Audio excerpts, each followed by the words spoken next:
you have to ask for what you want. Like, if no one's just going to hand you a TV show, a product line, a successful blog, a great Instagram, like, you have to go out there and ask for things to get to where you want to go. Hello and welcome to the Creative Lotus Podcast. On this week's episode, we have Gaby Dalkin of What's Gaby Cookin'. Please enjoy this episode. Welcome to the podcast.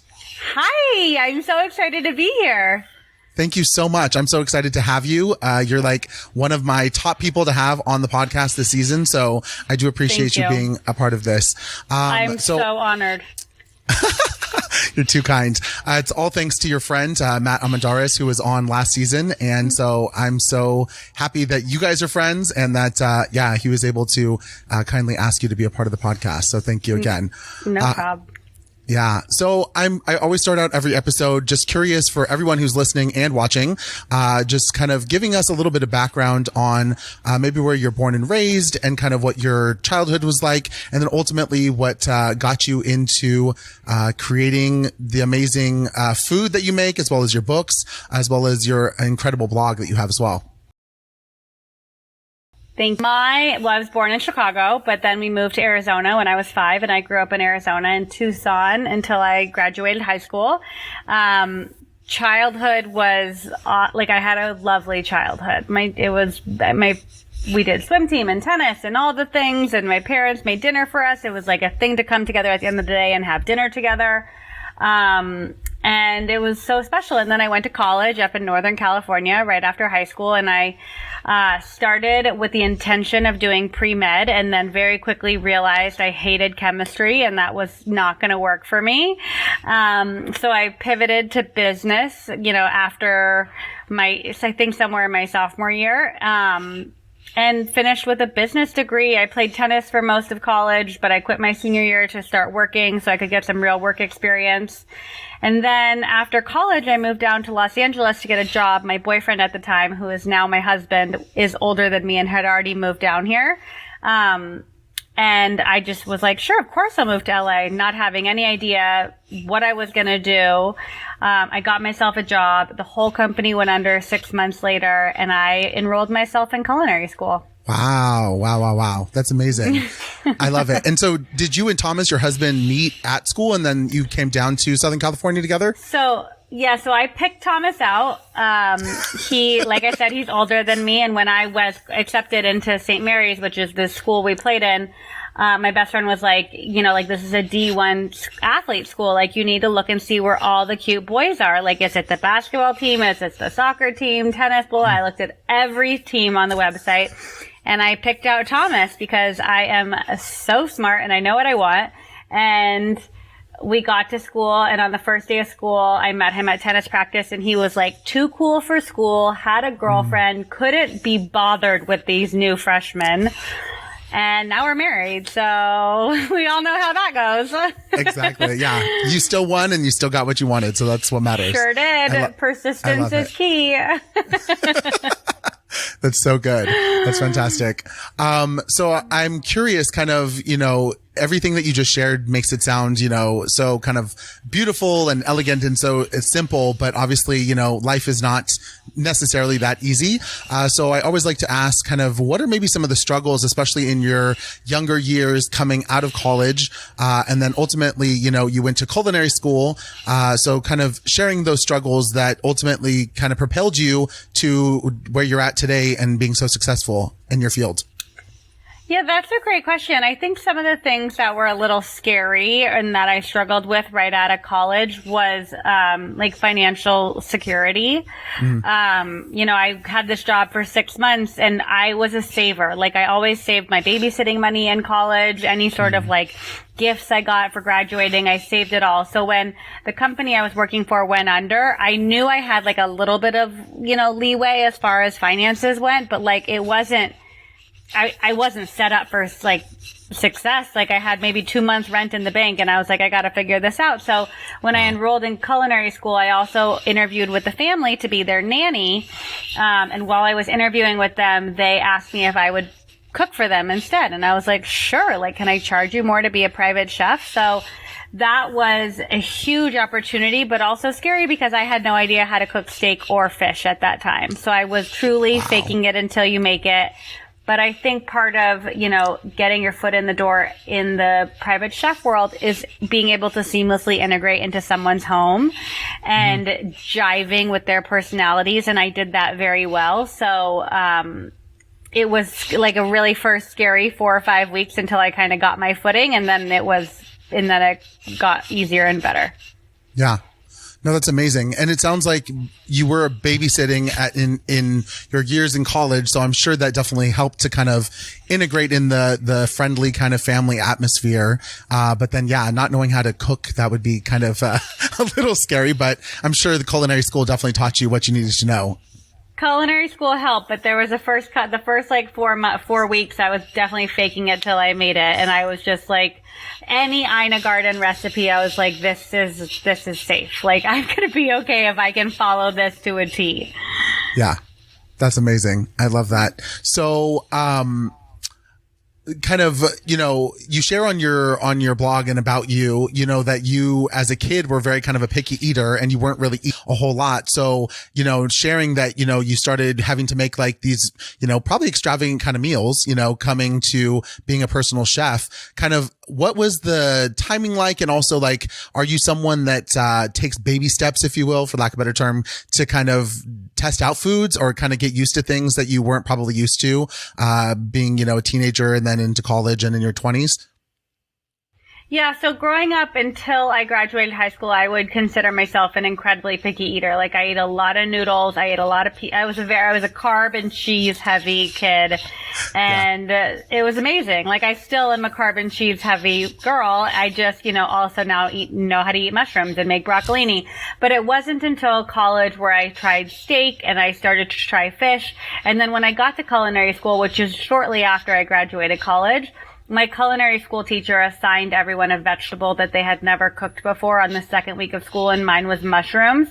Oh, wow. And I was like, ugh, gross, chef. Like, I don't want to make mushrooms. And she looked at me and she was like, you're never going to make it in the culinary world if you don't learn to eat more. And at that point, I didn't really know where I wanted to go in a culinary career, but I love a challenge. So I was like, jumped right in. Like I'm not a baby step taker. I'm like, watch me crush it. And I made the most epic mushroom risotto. And from that day on, I've just been like open to trying pretty much everything. Wow. Amazing. So I'm curious, going through culinary school, you have to learn all the basics, right? And you watch these shows on the Food Network, and, they show you kind of, these chefing skills and everything. So I'm sure you have all that down. But kind of where do you find your kind of passion for food, and get your inspiration from for the recipes that you create, or the food that you cook for your own family at home? Yeah, so pre-COVID and pre-having a daughter, I would say predominantly that inspiration came from travel.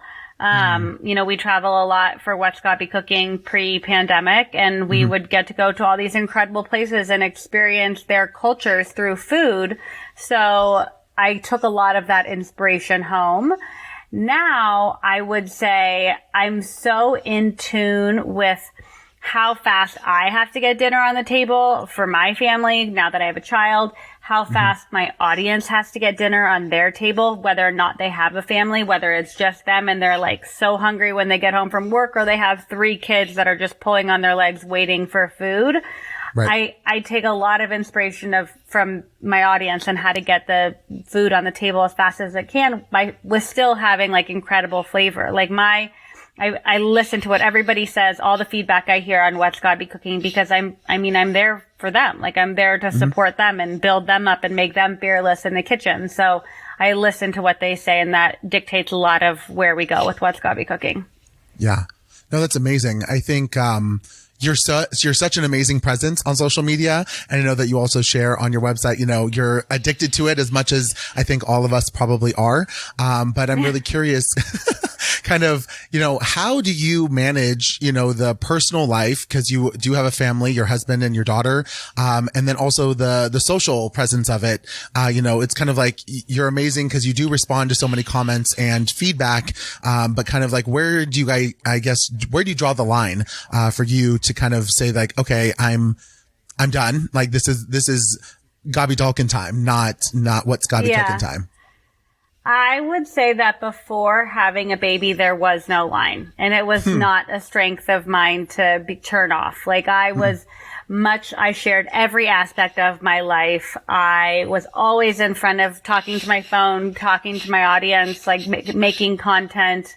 And it wasn't until having a baby and realizing, like there's nothing more than I want to do than spend time with her. Like I don't need to capture every moment of my life on social media. I can pick my moments when she doesn't need my full attention, but I can focus on that. And when I'm working and doing things like that, most of my energy tries to be in that place. And of course, I'm always thinking about her, but like when I'm with her, I'm with her. Like I'm not trying to make a story on Instagram or like put together content. It's really hard, and it's a hard line to draw, but like I don't want her to see me on my phone all the time. Right. You know? Well, I think in this day and age too, I'm sure she's probably used to technology, as majority of kids are, but the girl knows how to swipe. Like she's thriving. I don't know if it's actually thriving, but she's very competent with my cell phone. Yeah. I know. It's so crazy. Being a millennial and, not having it, obviously in the 80s and 90s, and then having so much technology, it is surreal, because we all have become so addicted to our devices, our phones, computers, whatever it may be. So, hopefully there's a balance, for you and, for your family. So I'm curious, kind of, the podcast is really based on this idea that really was born out of COVID, because I had so much time on my hands, but this of kind of cause and effect, or the lotus flower being has the simultaneity of kind of blooming this beautiful flower, but it takes all this like shit underneath, if you will, for lack of better terms, or muck to kind of like build that beautiful flower. So I always like to say to each guest that I have, kind of, what do you consider to be maybe the struggles or the shit that's underneath that maybe no one sees, that ultimately has led you to have this kind of beautiful, flower of a lotus of a life, if you will? That's such an interesting question. I love it. I think what people don't realize is how, like, I actually, did a podcast a couple weeks ago, and the feedback I got from it, from a couple, like, I don't know, maybe like 3 or 4 dozen people were like, holy shit, we didn't realize all that went into creating content for What's Gaby Cooking. So I would say that, like, I don't think what people realize is I'm running a successful business with like 3 full-time employees, myself, my husband, and our employee, Christy, and a handful of contractors, and we're doing everything. Like, the amount of hats we all wear is outstanding, and there's so much work to be done. Like, we're working, like, you and I are recording this podcast at 7:44 at night because, like, I have very little, like, it's just wild how my days are right now. So I don't think people really understand that I'm not just like coming up with a great idea, taking a picture of it and throwing it on the blog. Like, just in terms of website content creation, I'm coming up with a recipe. I'm testing it 3 to 4 times. Then we're testing it in the studio. The studio days are with Matt, who you talked about at the top of this episode, his husband, Adam. They're both of their respective teams. Matt edits images, sends them back to me. I have to write the blog post. We have to input into the blog post. And that's just to put up a blog post. That doesn't take into consideration promoting it on social, all my product lines, any sort of book development, like any sort of collaborations or brand work or anything like that. Like, there's so much shit that goes into everything you see. Yes. But you don't, like, I don't talk about that all the time because I want it to, no one wants to see all that. Like, yeah, you want to hear about it occasionally, but like, you don't need to hear about that every day. Like, What's Gaby Cooking is a light and carefree place, and I try and keep it that way as much as possible. Yes, absolutely. Well, yeah. And like you said, your whole brand is very much this like California girl, life. And so it is very light and airy. So kind of how do you manage all of that? I mean, it is a whole system, if you will, that you have kind of working behind the scenes to make it look so effortless. Do you just are you really good with prioritizing things and staying on top of everything and keeping it managed? Or is that kind of a double duo of you and Thomas together working on that?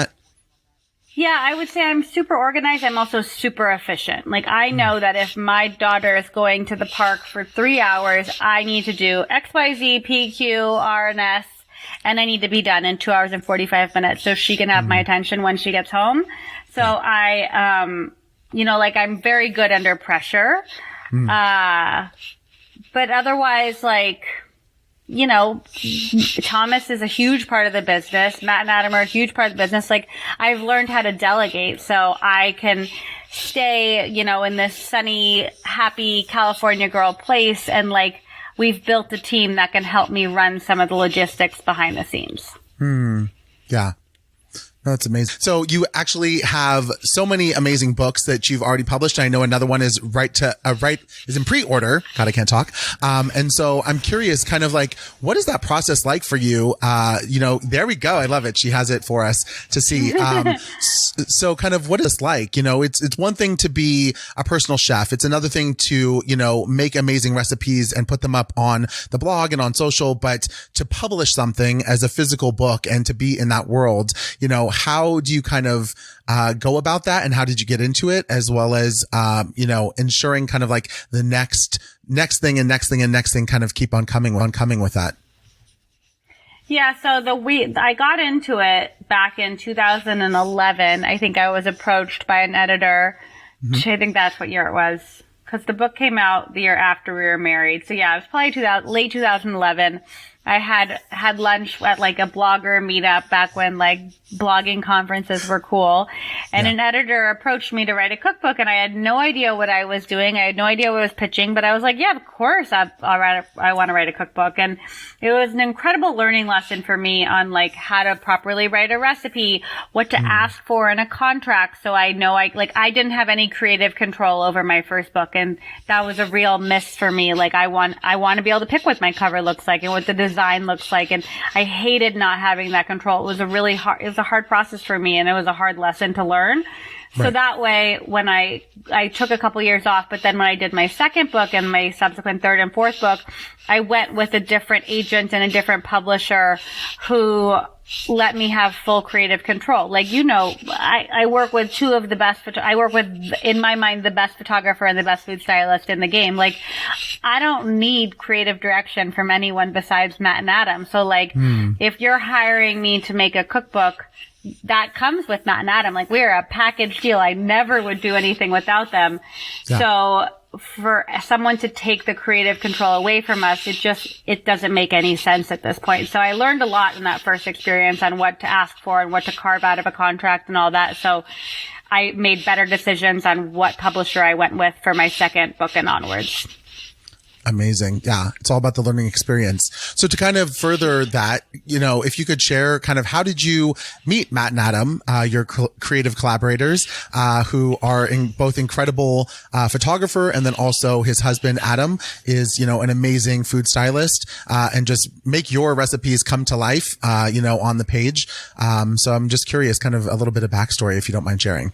So Matt was a part of this group of bloggers probably 11 or 12 years ago, the creme de la creme, creme de la creme. And it was Matt and Ree from Pioneer Woman and Elise from Simply Recipes and, all these people who were OGs back in the day. And I met him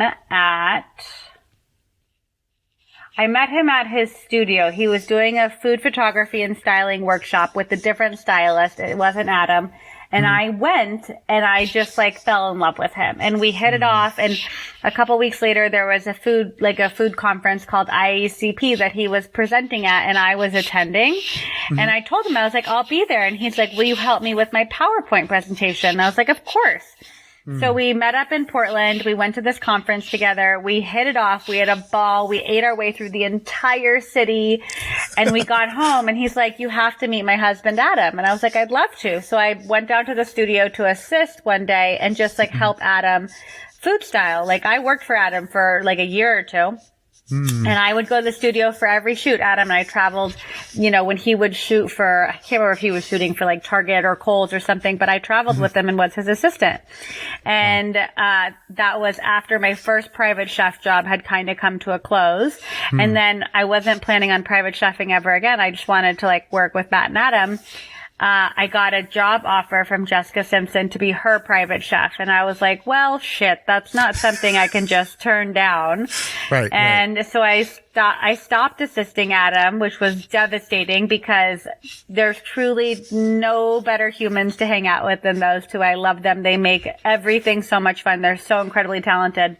But anyways, I went to go work with Jess and I cooked for her for a couple years. And then when I left her, that's when I stopped private chefing entirely. And I was like, I'm going to make a go of What's Gaby Cooking full time and see if this works. So I did. And Matt and Adam and I remained close and friends, and we hung out all the time. And then a couple years into What's Gaby Cooking full time, I realized that I had zero overhead and I was allowed to invest back into my business.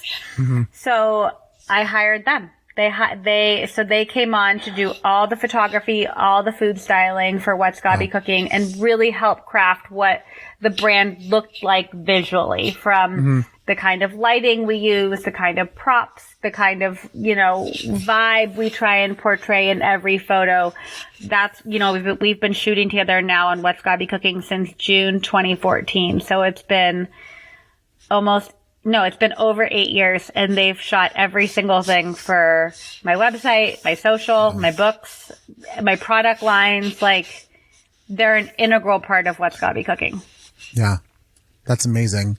I find that everything is so much about those creative connections and being able to collaborate with people, which, I think it's amazing too, because you're so vocal about it on your social media and sharing who your creative team is and what you do. And I find that really creates more success when you're able to share those things than, kind of keeping it all hidden in this mystique of it. So yeah. 1,000%. And also, like, credit where credit's due. Like, What's Gaby Cooking would not be where it is today without them. Period. End of story. I would tell that to anybody who called me. They're awesome. And like, I hope some of the stuff that we've done together has gotten them other jobs. And I mean, I know it has. And I think, them posting about me has put me in front of people that didn't normally follow me. Like, it's a very mutually beneficial relationship. Plus, we're all best friends. Like, we all spent the day at the aquarium last week together with my baby, who's, they are her uncles. Like, they're a huge part of our lives. Yeah. The best. I love it.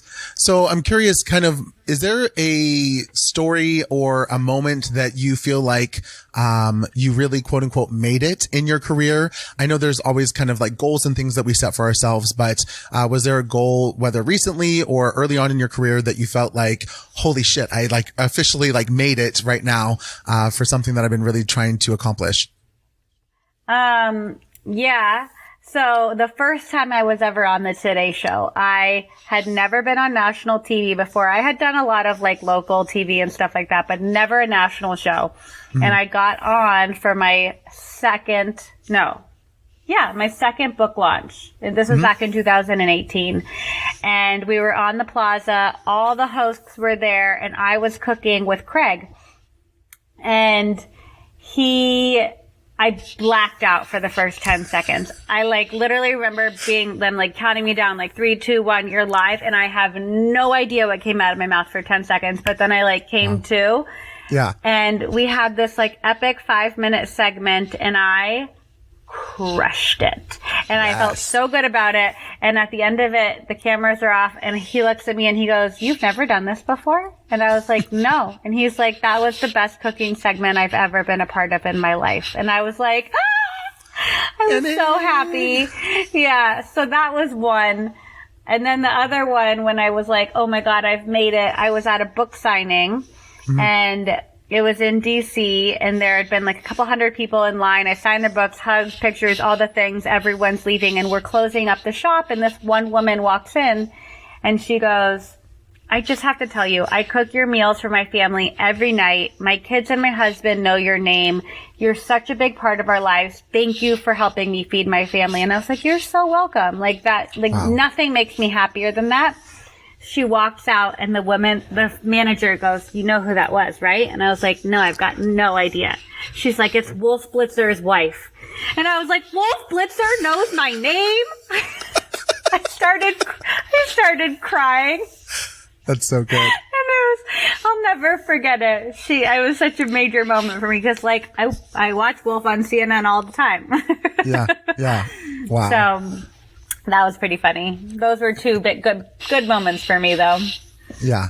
No, that's amazing. I think I would have screamed or done something crazy if I had found out that information as well. Yeah. And to go on live television is like there's nothing compared to it. You know, it's kind of like the shock and awe, but then, you're able to like naturally jump right into it and just keep on rolling with the punches. It's amazing. So this is a fun question. So it feels like an interview, but I'm curious kind of what do you consider to be your greatest weakness? And then when that comes up, how do you challenge that, to get over it kind of quickly or recognize it and go like, I'm not going to be defeated by this. We're going to like move right past it. Oh my gosh. Thomas, what's my biggest weakness?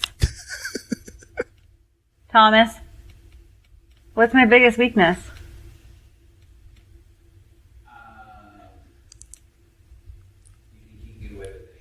No. My husband, I just asked my husband, he said that I think I can get away with anything, but I don't think that's a weakness. I think that's a strength. I think my biggest weakness for a very long time, like I mentioned, I learned how to delegate. I didn't know how to delegate. That was a weakness to me, and I couldn't grow the brand and my business until I learned how to delegate. But I think I've moved past that, so it's no longer weakness. Now I'm very good at it. I think maybe one of my weaknesses is Mom. What? M&Ms? Yeah, I eat a lot of chocolate. I don't know. It's hard. I don't know what my weaknesses are. There are a lot of them. I just can't think of them right now. That's so good. I love it. M&Ms and well, no, I think what you shared is, delegation and being able to kind of overcome that, and recognize that you need help is a huge thing. And so, getting better at that, I think is crucial, especially with the kind of empire that you have created for yourself and are running so smoothly. So. Yeah, I think it's delegating and learning to trust other people to help you with your business. Those were two big learning lessons for me. Yes, absolutely. It's a whole learning process. Let's see. So kind of what brings you the most happiness now versus maybe when you started out, doing personal chefing and kind of, getting your bearings in the food world? I think what brings me joy and happiness now is actually the same thing of why I started in the private chef and food world. I love feeding people. I love bringing people around my table. I love the conversations that come with them. You can get it, Mom. We're not. It's okay. My mom doesn't want to be in the back of the camera. My biggest joy and happiness comes from feeding people and bringing people around my table. Like, I just want those the conversations that happen around, like, in my mind, everybody likes to eat. Everybody loves good food. Everybody wants to come together with their friends and their family and like have a conversation about something that's, different or a little outside the norm. And that was what I loved about private chefing. That's what I love about my website. It's what I love about having friends over and entertaining them. It's just this idea of bringing a community together over food. That gets me up every day. Like, that's such an important part of my job. And that's what I'm so excited about to go see on book tour, whether it's like these dinners I'm hosting in Chicago or this event I'm hosting in Calistoga. Like, we are bringing people together who love food and to love to feed it themselves. And I help them become fearless in the kitchen. Like that's the coolest part of my job. Amazing. Yeah, I feel like there's a big portion of people, not only in the United States, around the world, that are kind of get scared, myself kind of included, right? Going into the kitchen and having to cook a meal every single night or trying to do it, which I guess is also probably why the food industry and restaurants are so popular. But yeah, to have amazing recipes and for you to explain it, so simply with your recipes, makes everyone's life so much, happier and easier. So you did mention a little bit before, you do have a line of products, with, Williams-Sonoma, which are quite incredible. So I'm curious kind of like, how did that start? And, kind of, do you have more stuff that might be coming out, that we can expect soon? So that relationship started a handful of years ago. I cold called a handful of retailers. I thought I was at a place in my career where I was like, I would like to have tangible product for my audience to take home and buy and have in their kitchen outside of my cookbooks. Right.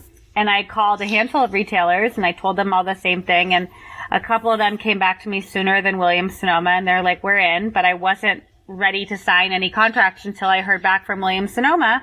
And I finally did, and I signed with them, and we were together we still have an incredible relationship, but we made products together for 6 years, but I'm actually pulling all my products and bringing them all in-house. So, amazing. Which is very exciting, but I would love to have a little bit more, similar to the book deals.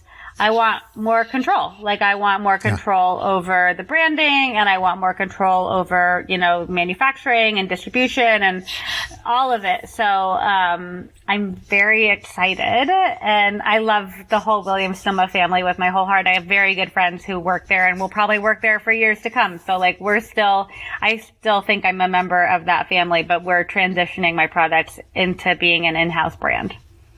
Amazing. Yeah. That's, it's quite wise of you, to bring it all in house because, everything kind of lives on your website as well as all of your social platforms. And you have kind of everything that you need to kind of be able to deliver that to, not only fans, but also, your readers and, the people making the food that you create. So I look forward to seeing your brand of all the products that you're going to start selling then in your store. Thank you. So I want to know, you kind of already touched on this a little bit, but, your work ethic is very strong. But, kind of like, what is a day in the life like for Gaby Dalkin on the regular, because like you said, you have this team, this creative team that you work with along with your husband, but kind of like, what is juggling being a mom and then also being, on camera and doing all the photo shoots and products and things and recipes that you have to put out? Yeah, so I'll give you 2 examples because it's different every day. No 2 days are alike. But for example, today I had a handful of meetings with different production companies for some various projects we're working on. That took up most of the day from like 10 to 4. I was with Poppy and my mom's in town, so we were together all afternoon. The first couple hours in the morning, I just was on emails and phone calls and getting everything kind of done for the What's Gaby Cooking website side of things. And right before and right after we're done with this interview, we are packaging up skillet cookies to go, be hand delivered with my cookbooks to, 15 of my closest friends here in LA tomorrow. Amazing. And on the other end of the spectrum, Friday, I have a shoot with the boys. So I'll get in the car at 7:30, drive down to Long Beach. We'll get there by 8:30. We'll start shooting. We'll probably do 10 or 12 different recipes. Matt is a photographer. Adam's the food stylist. We all kind of talk about creative direction, and then we execute this incredible shoot. And I will drive home at 2, get home around 3, and spend the rest of the day with Poppy. Amazing. I love it. Yeah. Never a dull moment or never not busy, but always creating value no matter what, it sounds like. I hope so. Yes. I love this question. Kind of what have you learned about yourself by getting into this food world that you didn't know about yourself prior to this? What did I learn about myself? getting into the food world that I didn't know prior to this? I am a really good problem solver. And I think I knew that a little bit in high school and college, but I wasn't really until I was running my own business that I figured out that I'm very good at finding solutions to problems or finding people who can help me find a solution to a problem. And that's, I think, a huge superpower. I also don't take no for an answer. Like if I want something if I'm trying to get somewhere and the person I asked isn't helping me, I'll go find someone else to do that. So owning your own business and running your own team, I think, has been really helpful for both of those things. Wow. Yes, absolutely. So I'm curious as well, kind of, going back to the previous question, what do you kind of love to cook yourself? Is your gourmet food that you make these amazing recipes and put out, is that something that you actually create every single night? I think, much no. So what is something that you do cook? I would say the recipes on What's Gaby Cooking are an exact replication of what I'm cooking at home when I'm cooking. But that doesn't mean I'm cooking like that every night. We do takeout a handful of nights. We go out sometimes.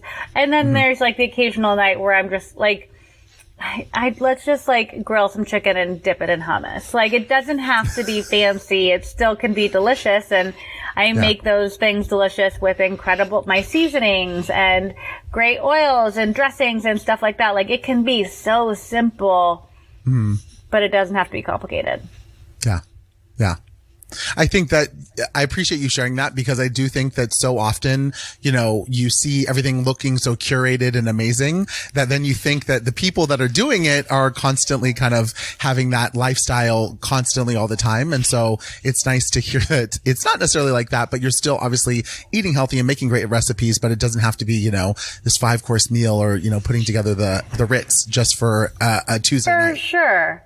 I mean, I feel like I see this meme on Instagram all the time, like the things people are showing on social, whether it's Insta or TikTok, or I don't know if people even go on Facebook anymore, but like, that's just a curation of life. And I think one of the reasons why What's Gaby Cooking actually took off was because I gave people, like, they see all these beautiful images that could be in a magazine, but like stories and Snapchat when I was still doing that, like, that was a real glimpse into what it looked like to cook in my kitchen and how much of a disaster it can be at the end of the day, and what I'm wearing while I'm doing that, like slippers and Uggs and sweats, and people want that real connection, and I think you don't get that with a lot of people online, and I don't know if that's healthy.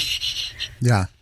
Kind of pulling back the curtain on the beauty of it all and showing kind of the rawness of it, I think makes it more relatable, which is probably why so many people love you and love everything that you're doing, because you do show the behind the scenes. And I know that you go live on Instagram. Kind of, was that your new version of what you were doing on Snapchat before? I know you do it once a week and, cook with me and make an amazing meal with Thomas and myself.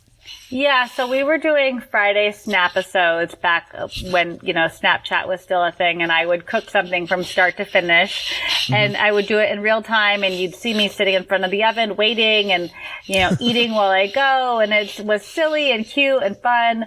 And then when Instagram stories came out, and then Instagram Live became a thing, I was like, well, I've always wanted my own cooking show. Like, I'll just make it myself. Like, if Food Network's not going to give me a show, I'll just do it on my own.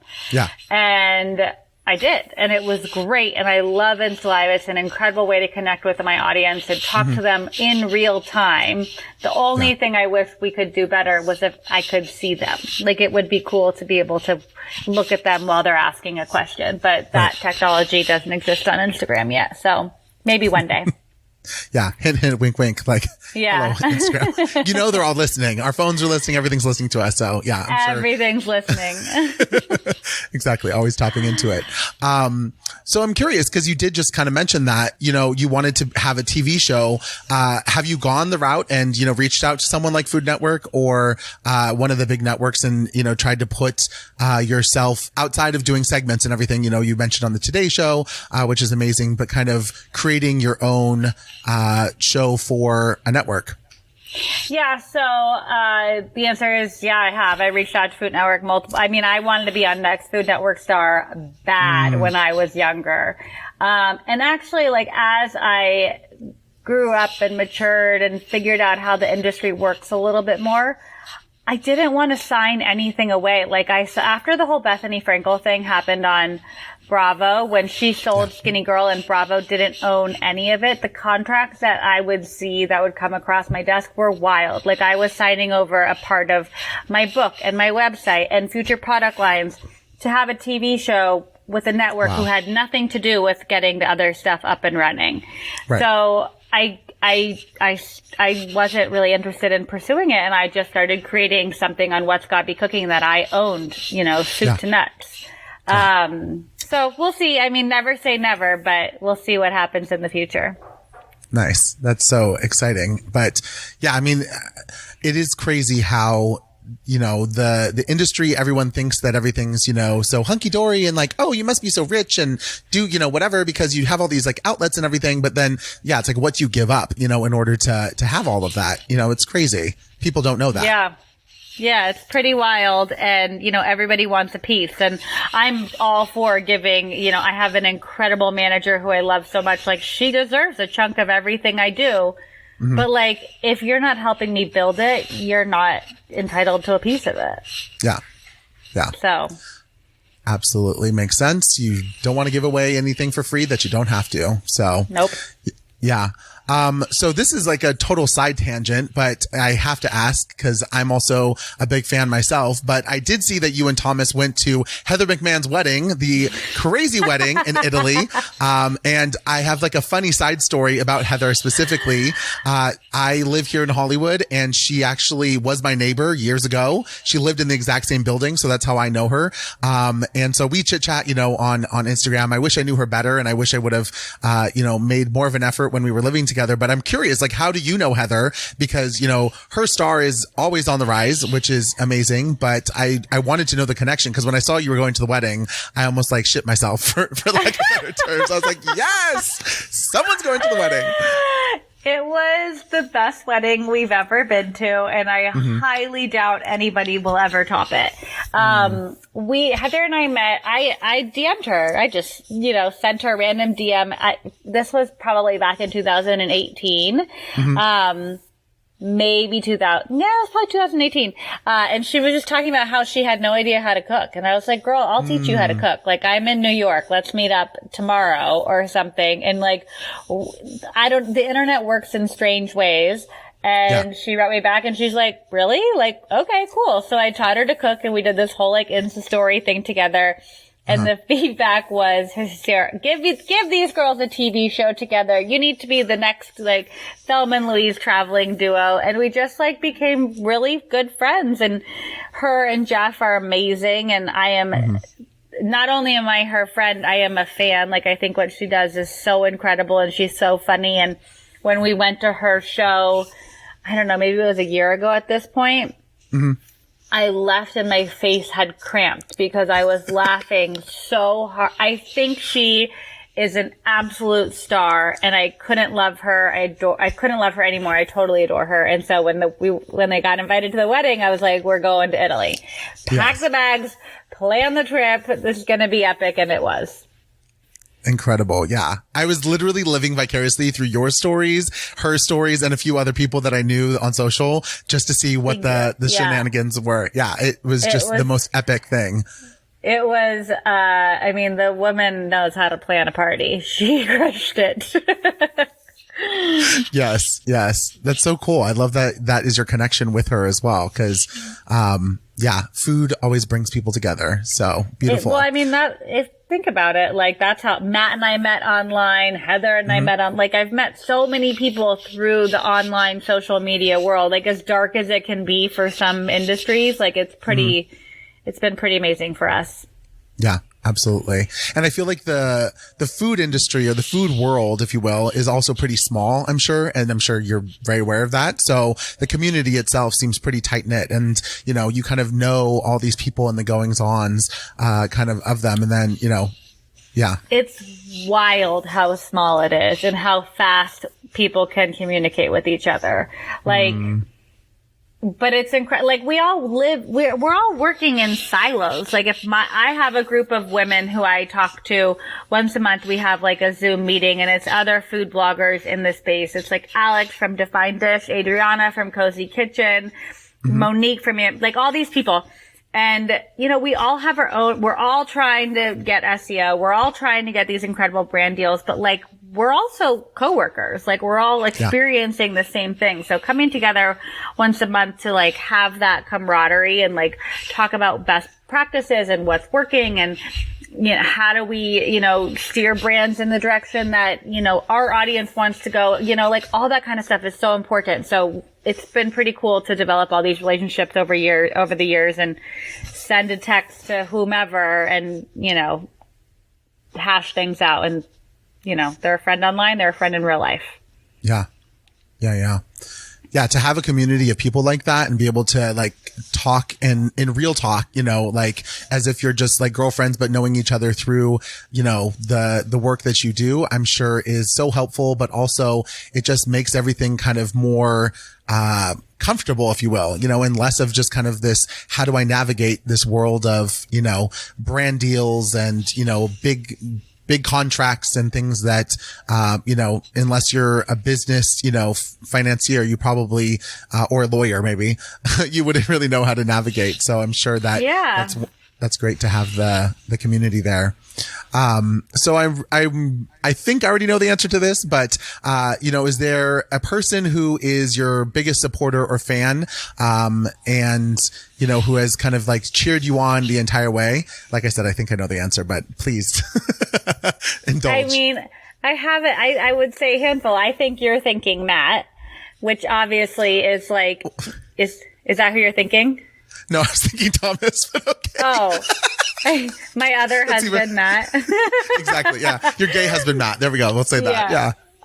But that was, I was going to say my parents and Thomas, I think are my biggest supporters and like the people who keep me grounded and like bring me back to reality when, you know, when I'm not.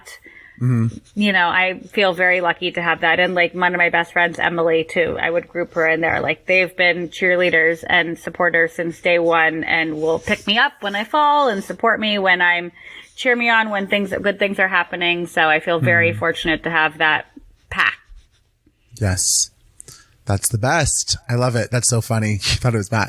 That's so good. I mean, it's just where my head went. Yeah. No, it totally makes sense. Usually when I ask the question, everyone just automatically goes to their partner.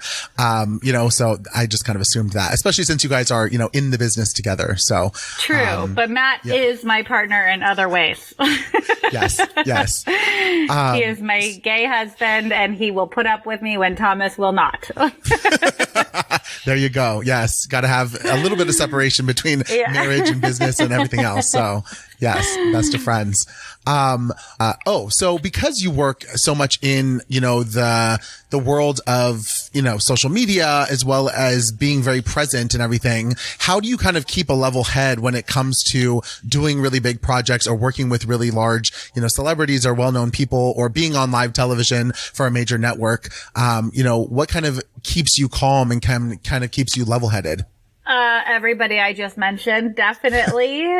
They keep me grounded and level-headed and, you know, all that. But I also just think knowing how much work goes into all that stuff helps keep myself grounded. Like, I know, you know, to go on the Today Show is such an incredible honor, but like, it takes so much work to get there and to have them be comfortable with me being on camera in front of their audience. Like, I don't take that lightly. Like, I take that very seriously, and I want to keep, you know, them having me back.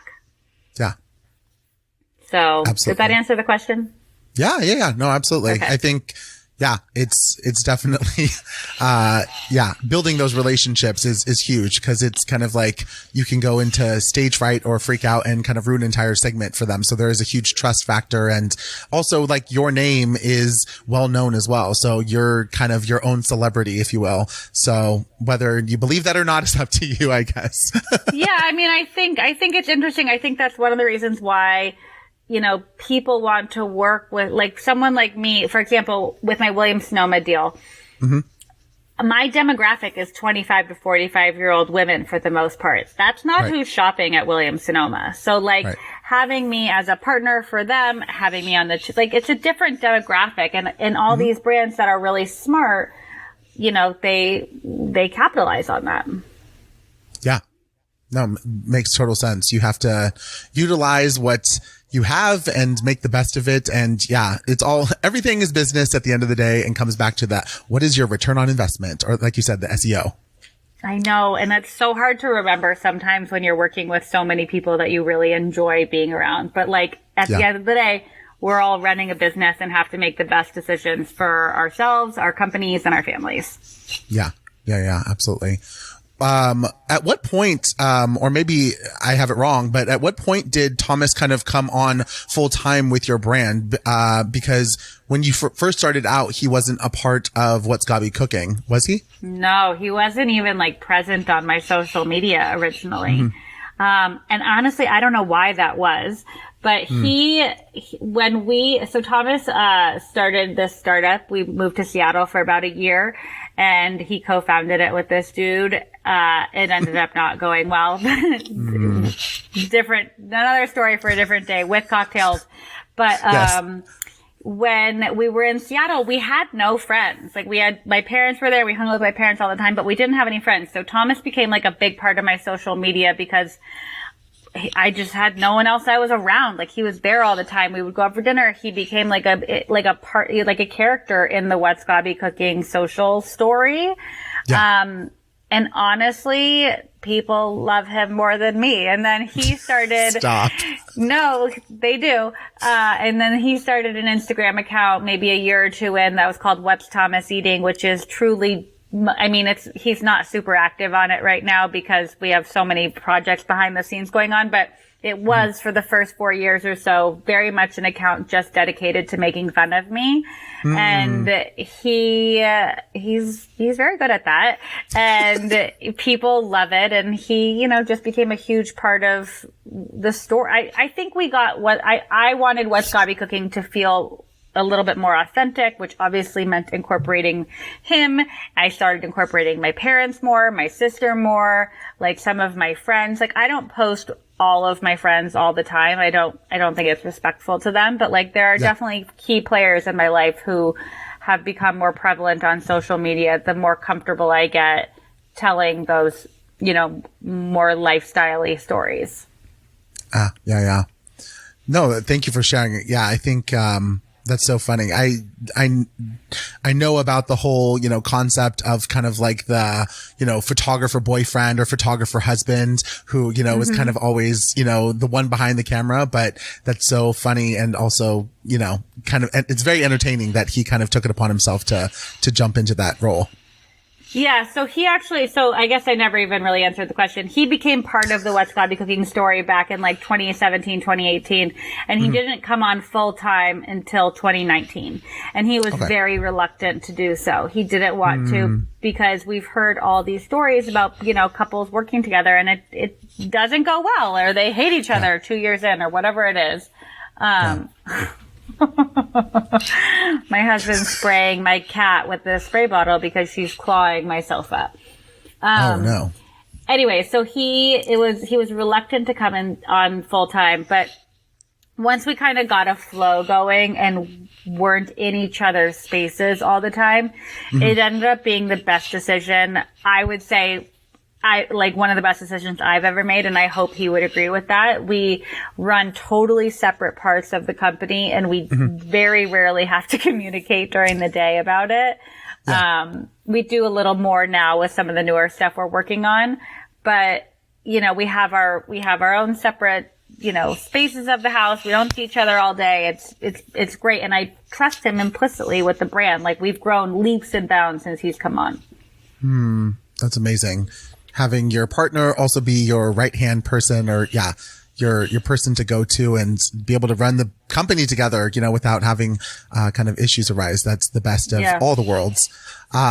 So I would love to know a little bit more kind of what has been becoming a mom kind of done for you, not only, as What's Gaby Cooking, but kind of just, how does it helped you to become, a better chef, but also just kind of, a better person or a better version of yourself? Oh my gosh, becoming a mom. It's been so cool. Like, I always knew I wanted to be a mom, but I don't think I ever really thought about it, like what that would entail, how much responsibility that is. I am literally responsible for this human's life, and I have to mold her into being a good human.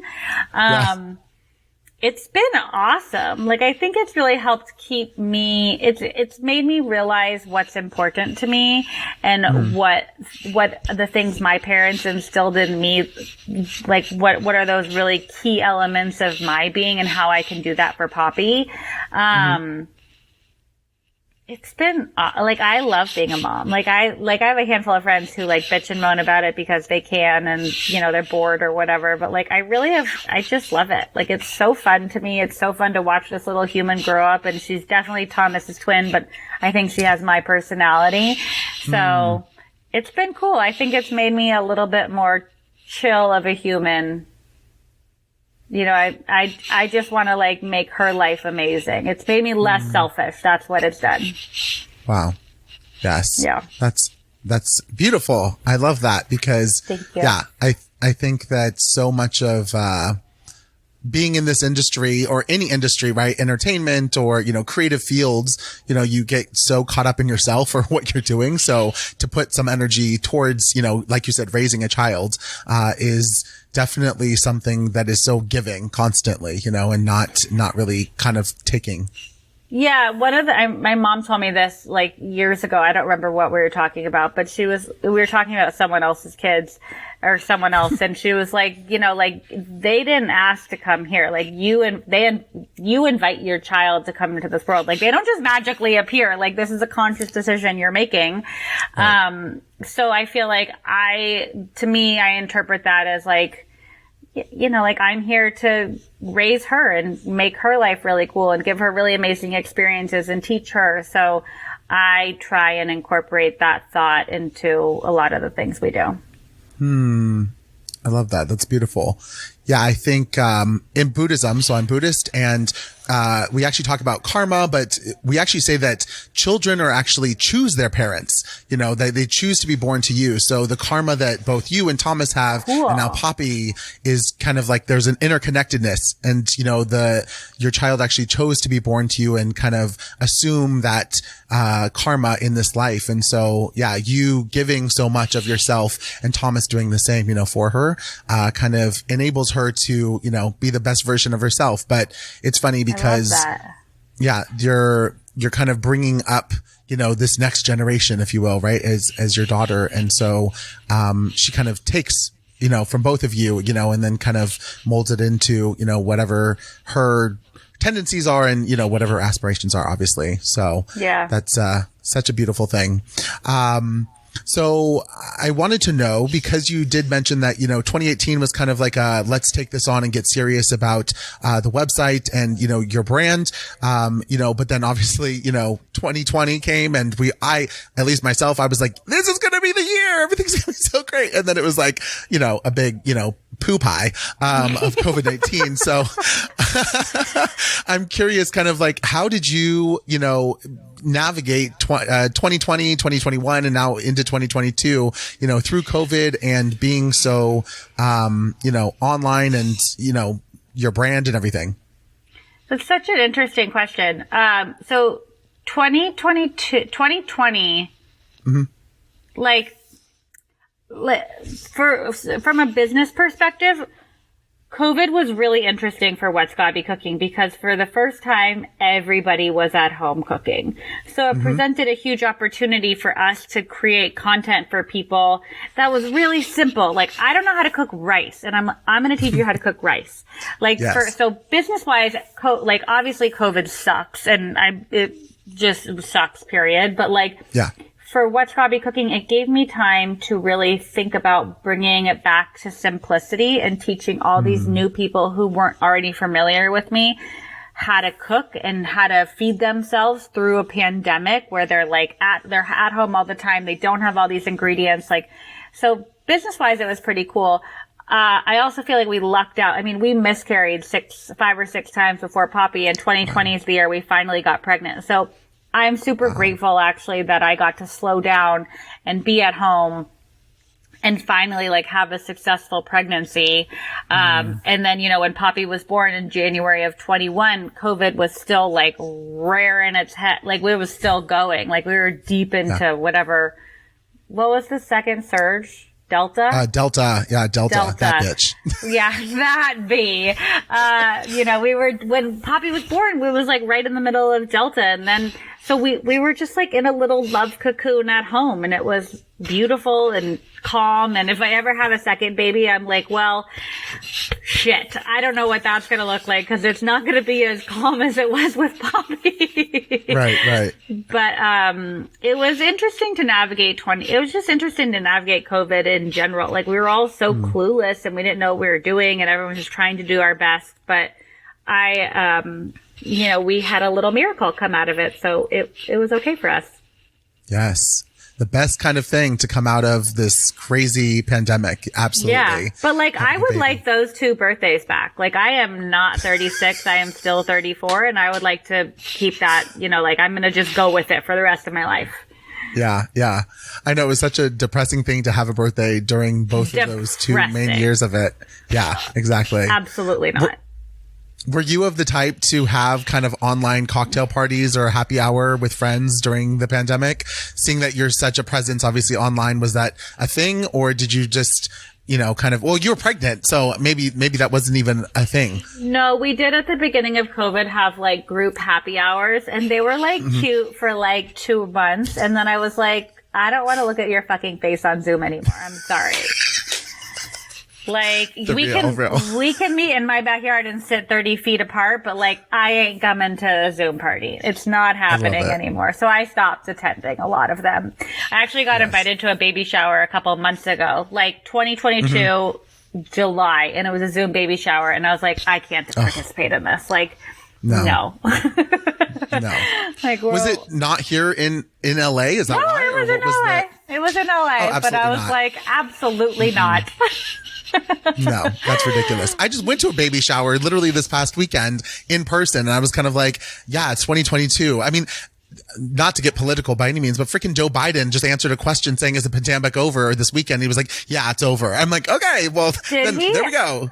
I didn't see that, but I mean, like, it's just something we're all going to have to live with, and we all have to make the best decisions for ourselves. And like, for me, that means getting boosted, keeping myself safe, keeping my baby safe. I'm not going to like I'm not going to go to like a club and breathe air with 900 other drunk people, but like, I'd go to an outdoor concert with Poppy, no problem. Yeah. Just keep safe and keep protected and keep moving forward. Yeah, exactly. We've had to have learned something by now for the last 2 years. Like you said, since we're not technically getting our years back for our birthdays, you might as well have taken the knowledge and let's be smarter, people. I hope my vocabulary has taken a nosedive during COVID, but otherwise I hope I'm smarter. I love it. Yeah. Well, yeah, there was a lot of not talking so much and staying to yourself. Making small talk is really hard for me now. Like it's not so, and I used to be okay at it. I'm not good at it anymore. Don't worry, it's not just you. I think all of the world is struggling with small talk and or just realizing how bullshit small talk was to begin with. So it's not necessary. Yeah. That's so good. So we're kind of getting to the close here. Just a few more questions. Curious kind of what are some goals that you have for let's say the next 3 to 5 years or even like 10 years from now, which I know seems so far away. But just curious kind of what's Gaby cooking 3 to 5 years from now? I mean, that's I don't have an answer to that because I feel like living in the digital space, so much evolves so quickly. Who knows what the next platform's going to be? Who knows what opportunities will present itself? Like my career didn't exist 10 years ago. So like, I don't know what is possible 10 years from now. Honestly, anything's possible in my mind. I would love to, create a brand that is like as overarching as Martha Stewart minus, like the jail time. Like that would be really cool for me. So I'm working towards that, but I feel like there are going to be other opportunities that present themselves in the next 10 years. And you got to be a quick adapter in today's world and be able to jump at an opportunity and see what happens and, pivot all the time. Yes. Yes. I love that. But like, I'd love to avoid that jail time. Yes, exactly. No insider trading and no jail time. Done. No. Yeah. Yeah. Which is so funny though, because a total side note is how she's literally turned that into like a cool factor. Like she's now like she's such a G. She's such a boss, and she looks better now than she did 20 years ago. Like I don't know who's doing her Botox, but seriously, like when I'm 70, I want to go to that person too. Yeah, exactly. Incredible. She's like hanging out with Snoop Dogg and they're doing commercials and like rebranding wine lines together. I'm like, what is this? What year are we living in? So good. So good. So this is a fun little twisty question. What would you say to yourself 15 years from now? If you could kind of almost like bottle up, a memo to yourself, 15 years from now. So in 15 years, I'll be 50. I think I would tell myself, you worked really, really hard. Take a chill, like take a beat and enjoy everything that you've worked really hard to create. I think that's what I would tell myself. Or like, I don't know. I think that's what I would tell myself. That's fair. Yeah. Take a beat. Take a break. Yeah. Take a breath. And like enjoy it. Yeah. Yeah. Do you find it's hard to enjoy the like settling, if you will? Like not settling, that's the wrong word.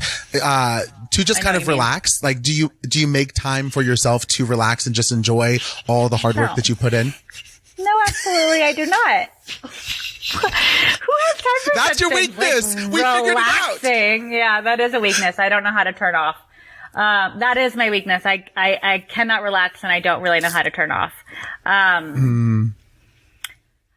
No, I don't do a great job of that. I mean, I have a lot of fun. I love what I do. Like, I truly feel so lucky that I love my job so much. So I never feel like I'm working, but I'm also not good at just being like, I'm going to turn my phone on Do Not Disturb and enjoy an entire week of vacation with my friends and my family. And that's something I could be better at.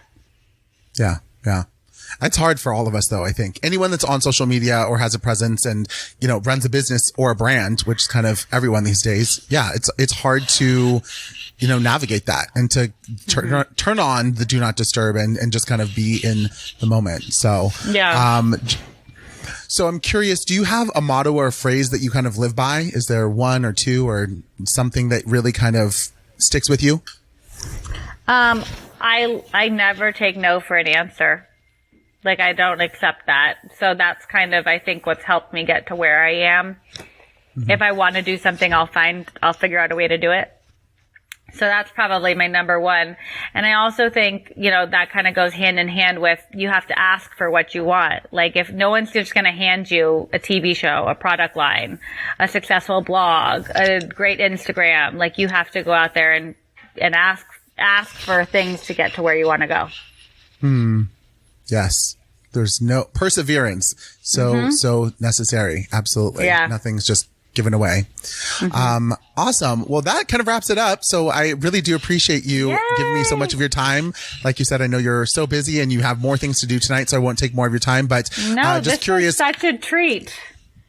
Oh no, thank you. It's my treat. The treat is all mine.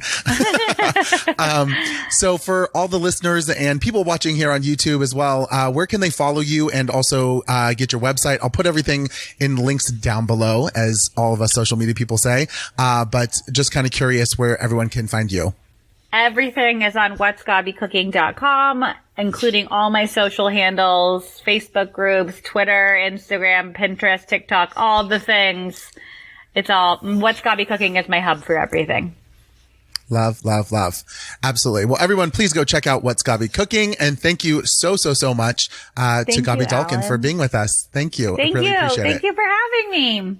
Thank you so much for listening and watching the Creative Lotus Podcast. And thank you so much to Gaby Dalkin for all of her amazing stories and recipes. I cannot wait to try them out myself. This week's Buddhist quote of the week is, Buddhism teaches that whatever our individual circumstances, we can always discover the capacity to help others. It also assures us that those who have suffered the most have the right to the greatest happiness, by Daisaku Ikeda. Thank you so much for listening to this week's episode of the Creative Lotus Podcast, and a huge thank you to Gaby Dalkin for all of her amazing stories as well as those delicious recipes. Go ahead and check out the description below where I have all the links to her website as well as her socials. If you'd like to follow along, please go ahead and give us that big thumbs up. It really does help us, as well as if you'd like to subscribe on YouTube, hit that ding bell notification. It will give you all of the updates as to when a new episode drops. Until then, thank you so much for listening to the Creative Lotus Podcast, and we'll see you on the next episode. Let's talk creative. Bye. Thank you so much for listening to today's episode of the Creative Lotus Podcast. I'm your host, Alan Zaki. Please go ahead and subscribe, rate us, and write a review, and follow me at Alan Zaki on social media. I look forward to having more amazing creative dialogues on the next episode.